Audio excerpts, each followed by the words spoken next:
شروع اللہ کے نام سے جو بڑا مہربان اور نہایت رحم کرنے والا ہے۔ محترم ناظرین، حضرت علی نے فرمایا کہ کالا اور بدصورت بچہ کس گھر میں پیدا ہوتا ہے، اور اس کے علاوہ معذور اور کمزور بچہ کس گھر میں پیدا ہوتا ہے۔ ناظرین، ایک مرتبہ ایک شخص اپنی بیوی کو ساتھ لے کر حضرت عمر رضی اللہ تعالیٰ کی بارگاہ میں حاضر ہوا اور عرض کرنے لگا، یا امیر المومنین، میں سرخ رنگا ہوں اور میری یہ بیوی بھی سرخ رنگ کی ہے، لیکن میرے یہاں پر بچہ کالے رنگ کا ہے اور بدصورت پیدا ہوا۔ یا امیر المومنین، یہ بچہ میرا نہیں ہو سکتا، یہ کسی اور کا بچہ ہے۔ مجھے لگتا ہے کہ میری اس بیوی نے امانت میں خیانت کی ہے۔ تو یہ سن کر اس کی بیوی زار و قطار رونے لگی اور روتے روتے ہوئے کہنے لگی، یا امیر المومنین، میں نے کبھی بھی خیانت نہیں کی ہے، یہ بچہ میرے اسی شوہر کا ہے، میں نے اس کے ساتھ ہمیشہ وفاداری کی۔ مگر دوسری طرف شوہر اپنی بیوی سے بہت زیادہ خفا تھا، اس کے دل میں بیوی کے لیے نفرت آ چکی تھی، اس لیے یہ سن کر وہ شخص کہنے لگا، یا امیر المومنین، میری یہ بیوی جھوٹ بول رہی ہے، یہ جو بچہ ہے میرا نہیں ہو سکتا۔ یہ سن کر حضرت عمر رضی اللہ تعالیٰ سوچ میں پڑ گئے اور سوچنے لگے کہ اب اس معاملے کا کس طرح سے حل کیا جائے۔ اس کے بعد حضرت عمر رضی اللہ تعالیٰ نے اس شخص اور اس کی بیوی کو ساتھ میں لے کر حضرت علی رضی اللہ تعالیٰ کی خدمت میں حاضر ہوئے تاکہ اس معاملے کا کوئی حل نکالا جا سکے۔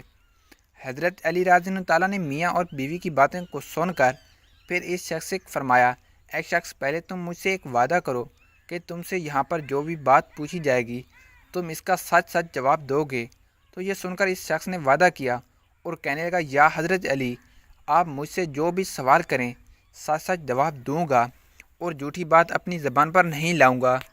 یہ سن کر حضرت علی رضی اللہ تعالیٰ نے فرمایا، اے شخص، سچ سچ بتاؤ، کیا تم نے اپنی بیوی کے ساتھ حالت حیض میں مباشرت کی تھی؟ یہ سن کر وہ شخص تھوڑی دیر تو خاموش رہا، پھر کہنے لگا، ہاں یا حضرت علی، میں نے اپنی بیوی کے ساتھ اس حالت میں مباشرت کی تھی جب وہ حالت حیض میں تھی۔ تو اتنا سنتے ہی حضرت علی رضی اللہ تعالیٰ فرمانے لگے، اے شخص، اب تو اس نے انکار نہ کر، جب تم نے حالت حیض میں اپنی بیوی کے ساتھ ہمبستری کی تھی تو اس وقت تمہارا نطفہ تمہاری بیوی کے سیاہ خون کے ساتھ مل گیا تھا، یعنی کہ گندے خون کے ساتھ مل گیا تھا، جس کی وجہ سے پھر تمہارا یہ بچہ کالے رنگ کا پیدا ہوا، یعنی کہ حیض کی حالت میں بیوی کے ساتھ ہم بستری کرنے کی وجہ سے تمہارا یہ بچہ کالے رنگ کا اور بدصورت پیدا ہوا ہے، لہٰذا اب تو اس سے انکار نہ کر، یہ بچہ تیرا ہی ہے، تو اسے قبول کر لے اور اپنی بیوی پر جھوٹی تہمت مت لگا۔ اے شخص، یاد رکھ، حیض کی حالت میں بیوی کے ساتھ صحبت یاد کرنا حرام اور سخت گناہ کا کام ہے، اور جو کوئی اس بات کو جانتے ہوئے بھی حیض کی حالت میں اپنی بیوی کے ساتھ ہم بستری کرتا ہے تو اللہ پاک ایسے شخص کو پسند نہیں فرماتا اور ایسے شخص کو جلد ہی تباہ و برباد ہو جاتا ہے۔ حدیث پاک میں آیا کہ حیض کے دنوں سے دور رہو اور ان سے نزدیکیاں نہ کرو جب تک کہ وہ پاک اور صاف نہ ہو جائیں، جب وہ پاک صاف ہو جائیں تو پھر تم ان کے پاس جاؤ۔ اس کی تفسیر اللہ کے پیارے نبی صلی اللہ علیہ وسلم نے ارشاد فرمایا کہ حیض کے دنوں میں تم اپنی بیویوں کے ساتھ صحبت نہ کرو، باقی کے معاملات کو، یعنی کہ ان دنوں میں تم اپنی بیویوں سے نفرت بھی نہ کرو۔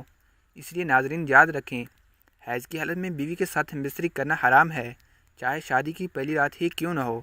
اور اگر کوئی شخص اس بات سے انکار کرے گا اور اپنی بیوی کے ساتھ حیض کی حالت میں صحبت کرتا رہے گا تو ایسا شخص ایمان سے خارج ہو جائے گا، اور پھر ایسے شخص کو اس دنیا میں ہی اللہ تبارک و تعالیٰ تباہ و برباد کر دے گا۔ اس لیے آپ اس گندے اور بیہودہ کام سے اپنے آپ کو ضرور بچائیں جب تک کہ وہ پاک اور صاف نہ ہوں۔ جب وہ پاک اور صاف ہو جائیں تو پھر تم ان کے پاس جاؤ۔ اس کی تفسیر میں اللہ کے پیارے نبی حضرت محمد صلی اللہ علیہ وسلم نے ارشاد فرمایا کہ حیض کے دنوں میں تم اپنی بیوی کے ساتھ صحبت نہ کیا کرو۔ آپ ناظرین، آپ کو بتاتے چلیں کہ معذور اور کمزور بچے کس گھر میں پیدا ہوتے ہیں۔ ایک مرتبہ شہر مدینہ میں ایک جوان لڑکی کی شادی ایک بوڑھے مرد کے ساتھ ہو گئی، اور اس کے بعد ان دونوں میاں بیوی کا ایک دوسرے کے قریب آنا ہوا، یعنی کہ شادی کی پہلی رات ان دونوں میاں بیوی کا ملاپ ہوا، لیکن اتفاق سے اسی رات اس بوڑھے آدمی کا انتقال ہو گیا۔ اب کیونکہ ان دونوں کا ملاپ ہو چکا تھا اس لیے وہ جوان لڑکی حاملہ کی اور پھر کچھ مہینوں کے بعد اس عورت کو بچہ پیدا ہو گیا۔ جب اس کا بچہ پیدا ہو گیا تو یہ سوال اٹھنے لگا کہ وہ بوڑھا شخص تو شادی کی پہلی رات ہی انتقال کر گیا، تو آخر اس کو یہ بچہ کیسے پیدا ہوا؟ یہ بچہ کسی اور مرد کا ہے۔ اس بوڑھے شخص کی ایک پہلی بھی شادی ہو چکی تھی اور اس کی پہلے والی بیوی سے ایک بیٹا بھی موجود تھا۔ اس سوتیلے بیٹے نے اپنی سوتیلی ماں پر یہ الزام لگانا شروع کر دیا کہ اس عورت نے زنا کیا ہے اور یہ بچہ میرے باپ کا نہیں ہے، یہ بچہ اس مرد کا ہے جس کے ساتھ اس عورت نے زنا کیا ہے۔ ناظرین، یہاں پر الزام لگانے کی شاید ایک وجہ یہ بھی ہو سکتی ہے کہ سوتیلا بیٹا یہ نہیں چاہتا تھا کہ اس کی وراثت میں کوئی اور حصے دار آ جائے۔ شاید اسی وجہ سے اس نے اپنی سوتیلی ماں پر الزام لگانا شروع کر دیا اور کہنے لگا کہ یہ بچہ ہمارے باپ کی اولاد نہیں ہے اور ہمارا باپ تو شادی کی پہلی رات ہی انتقال کر گیا تھا۔ پھر یہ معاملہ حضرت عمر فاروق رضی اللہ تعالیٰ کی بارگاہ میں پہنچا اور آپ رضی اللہ تعالیٰ کی بارگاہ میں وہ سوتیلا بیٹا عرض کرنے لگا، یا امیر المومنین، میرا باپ تو شادی کے وقت ہی انتقال کر گیا تھا، اس لیے یہ میرے باپ کا بچہ نہیں ہو سکتا۔ یہ بچہ تو زنا کے نتیجے میں پیدا ہوا ہے، اس لیے میں اسے بچے کو اپنا بھائی تسلیم نہیں کرتا۔ سوتیلا بیٹا اپنے ساتھ کچھ گواہوں کو بھی ساتھ لے کر آیا تھا، وہ سب بھی یہی کہہ رہے تھے کہ ہاں اس کا باپ تو شادی کے وقت ہی انتقال کر گیا تھا، اس لیے یہ بچہ اس کا بھائی نہیں ہو سکتا۔ یہ سن کر حضرت عمر فاروق رضی اللہ تعالیٰ کو بھی لگنے لگا کہ سچ میں یہ عورت ہی قصوروار ہے، کیونکہ سب لوگ اس کے خلاف گواہی دے رہے ہیں۔ اس لیے سب کی باتوں کو سننے کے بعد حضرت عمر فاروق اس کا فیصلہ سنانے والے ہی تھے کہ اتنے میں حضرت عمر فاروق کے دربار میں حضرت علی رضی اللہ تعالیٰ تشریف لے آئے۔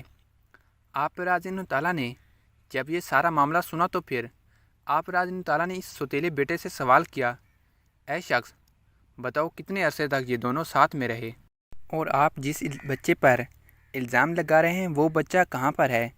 یہ سن کر اس سے پہلے والے بیٹے نے کہا، ہاں یا علی، میں آپ کو دکھا تو سکتا ہوں، مگر اس وقت وہ ہمارے ساتھ موجود نہیں ہیں۔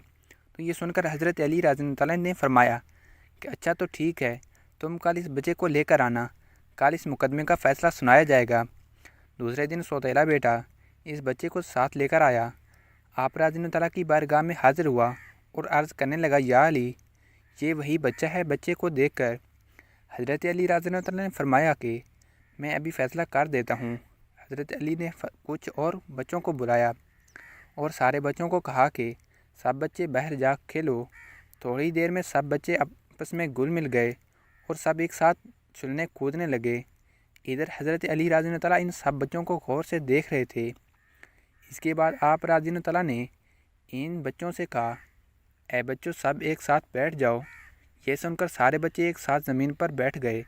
پھر آپ نے فرمایا کہ تمام بچے ایک ساتھ کھڑے ہو جاؤ، تو سارے بچے کھڑے ہو گئے۔ آپ رضی اللہ تعالیٰ ان بچوں کو غور سے دیکھ رہے تھے۔ آپ رضی اللہ تعالیٰ نے دیکھا کہ وہ سارے بچے بڑی ہی آسانی سے بیٹھے بھی اور اٹھے بھی، لیکن اس بچے کو بیٹھنے اور اٹھنے میں کچھ دقت کا سامنا کرنا پڑا جس بچے پر الزام لگایا جا رہا تھا۔ کہ یہ دیکھ کر پھر حضرت علی رضی اللہ تعالیٰ نے فیصلہ سنایا۔ آپ رضی اللہ تعالیٰ نے فرمایا کہ یہ بچہ اس بوڑھے شخص ہی کا ہے اور مرد کا بچہ نہیں ہے، کیونکہ اس بچے کا باپ بوڑھا تھا، اس لیے اس میں کچھ کمزوری نظر آ رہی ہے، اور باقی کے بچے جو ان مردوں کے بچے ہیں اس لیے وہ سارے تندرست ہیں۔